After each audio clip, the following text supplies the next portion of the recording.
Well, what has happened at the Oval Office has been not what we expected it to be.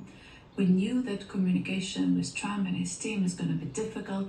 We did not expect that. We did not expect what we have seen. It's unimaginable that the leader of the free world, the leader of the biggest democracy in the world, would attack the president of the country that has been attacked, while at the same time conducting negotiations in a very friendly tone with the country that is the aggressor, that is the Russian side. We definitely did not see that coming, even though we expected the communication between Trump and Zelensky to be tougher. That is not what we expected.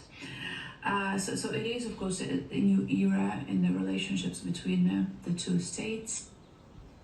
That's a member of Ukraine's parliament, Inna Sovsun, reacting tonight to the bizarre Oval Office spectacle today in which Donald Trump and Vice President J.D. Vance screamed Russian talking points at Ukraine's president on camera. Joining us now is Michael McFaul, former U.S. ambassador to Russia. Ambassador McFaul, it's really nice of you to make time to be here with us tonight. Thank you. Glad to be here, Rachel. So today, I think, felt to many people like putting a final piece of punctuation on it. This is a full realignment of American foreign policy overall. Under Donald Trump, the United States will abandon an allied democracy. We will support the autocrat. We will support Vladimir Putin instead. Do you see it that way? And can you help us understand the broader implications of what we saw today? Tragically, I see it that way. And you just presented a lot of evidence to support that hypothesis before the commercial break. And this is such a sad day for me personally, as somebody who cares about democracy and fights autocracies. And I know American history. We haven't been perfect. We haven't always been on the side of the Democrats, but we have a long-standing tradition of standing up to autocrats. Think about it. All of our enemies throughout all of our history have been dictatorships. Our most enduring allies, our strongest allies, have always been democracies. And today, our president wants to switch sides in the struggle between autocrats and Democrats. He doesn't want to be the leader of the free world. He wants to join the autocratic club. And I just think it's sad on a kind of ethical and moral level. But I also think this does not serve American national security interests. If he goes down this path, we will be isolated from our allies in Europe, from our allies in Asia. The rest of the world will hedge their bets, and we will be alone. I know that you have been following the actual negotiations to end the war in Ukraine closely. I also understand you spoke with members of President Zelensky's delegation since the Oval Office meeting today. What are they telling you? What is your sense about the best path forward and what options they have now? Well, this was supposed to be a good day. They have negotiated very hard, both sides, on this minerals deal. I'm not a big fan of it, but both sides thought it was in their interest.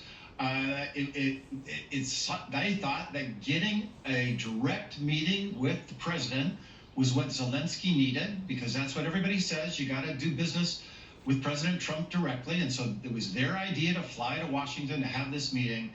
And they're just in shock. The whole country is in shock. By the way, the whole country's rallying to President Zelensky's support, just like the rest of Europe is as well. But they did not expect this. And I got to tell you, honestly, this is my opinion, not theirs.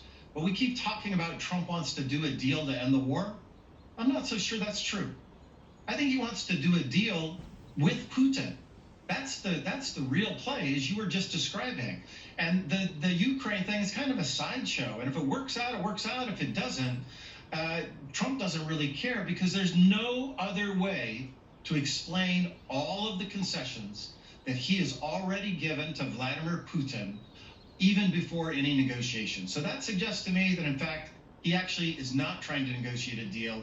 He's trying to nurture a relationship with Vladimir Putin. And as you said, I hope the American people understand this is wrong. It's not in our national interest. And I think Trump is way out ahead of the people, as your polling that you just described.